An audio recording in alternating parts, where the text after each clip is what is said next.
Saul Eslake is an independent economist who last month released a report commissioned to look at the state of the state's finances and told us much of what's being focused on today around Tasmania. Saul Eslake, good morning to you.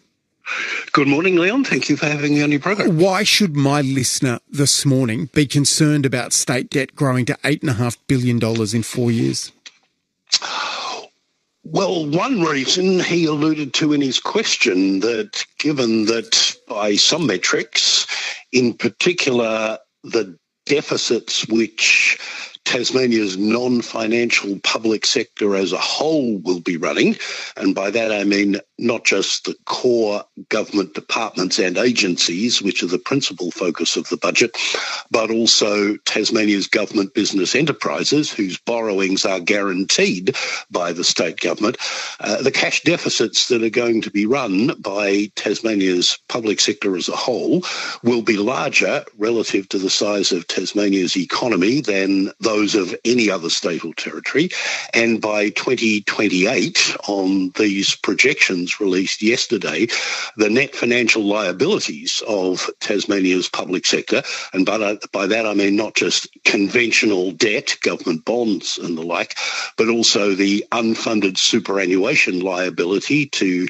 past and present public servants who are still members of defined benefit schemes, and that's a contractual obligation the government has to meet just as interest on debt is. The net financial liabilities of Tasmania's public sector as a whole will be larger relative to Tasmania's economy than those of any other state or territory, including the two that are widely regarded as financial basket cases, that is Victoria and the Northern Territory. Now, Tasmania currently has a higher credit rating than Victoria from one of the two principal credit rating agencies, and a higher rating than the Northern Territory for the other. So that would, at face value, suggest there's a significant risk that Tasmania's credit rating could be downgraded. That's not the end of the world, but it's likely to be reflected in Tascorp, that's the government's borrowing agency, having to pay higher interest rates on new issues of debt as the old ones mature and have to be rolled over, because they won't be paid back out of budget surplus. So, Saul, that's like, though, in human terms, for my listener tuning in Penguin this morning, or Bicheno, or in Bridport,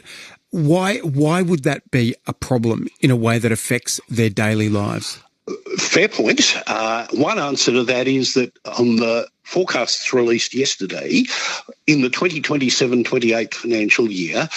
of every dollar that the government gets in revenue from state taxes and charges, or from its share of the GST or other grants from Canberra, 9.3 cents will be devoted to interest on debt or paying pensions to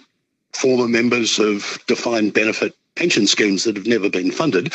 That's money that can't be spent on schools, hospitals, policing, child protection and other services, which people in Penguin and everywhere else in Tasmania value. Mm. And so they will be concerned about ultimately impacts on actual services that are delivered and critically needed around the state. You say this is a triumph of politics over economics. What do you mean? Well, what I mean is that, as I said in the report that was commissioned by the Premier and the Lambies, and which was published last month, and as Treasury has said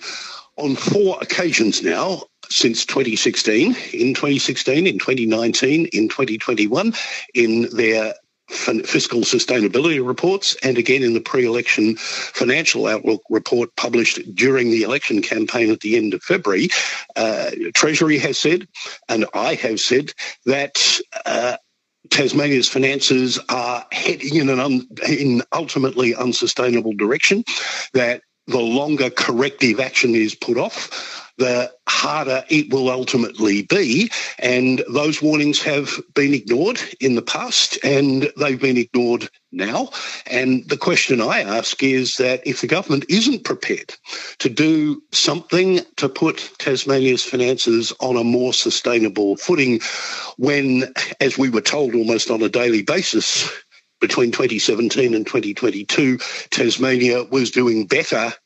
than the rest of the country by most economic metrics, and the government had a majority. If it wasn't prepared to do it then, and it's not prepared to do it now, when Tasmania's economy isn't performing better than the rest of the country and the government doesn't have a majority in Parliament, when are they going to do it? So it's like, isn't a good idea in these situations then to invest in infrastructure in ways that employ significant numbers of Tasmanians and ultimately lead to a more productive state long term? Isn't that the sort of sensible investment that the state should be embracing? Well, it depends on what that investment is, whether the construction industry can deliver the projects without inordinate delays and putting upward pressure on construction costs, not just in civil engineering projects, but in housing as well, and whether the projects are chosen sensibly. Now, one of the observations I made in my report was that the ideal way to put together an infrastructure budget is, first of all, to figure out what the state can afford, having regard to the current state of its balance sheet, the need for infrastructure spending and the capacity of the construction sector to deliver, and then to allocate projects by ranking them according to some assessment of their benefits relative to the costs, and working your way down that list in order until the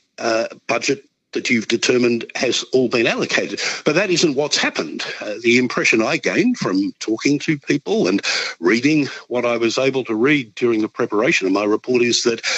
the infrastructure budget has been built from the bottom up, essentially by ministers bringing their pet projects to the cabinet table,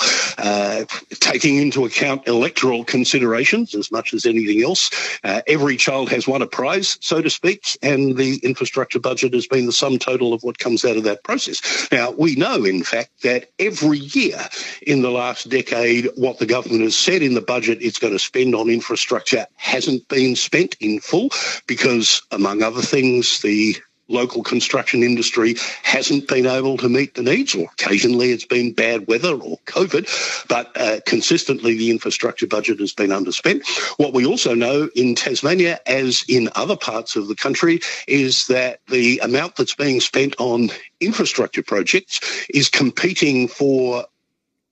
skilled labour and materials that are in short supply, which is in turn meaning that we're falling behind on delivering the number of new homes that we need in order to help solve the housing affordability crisis. So,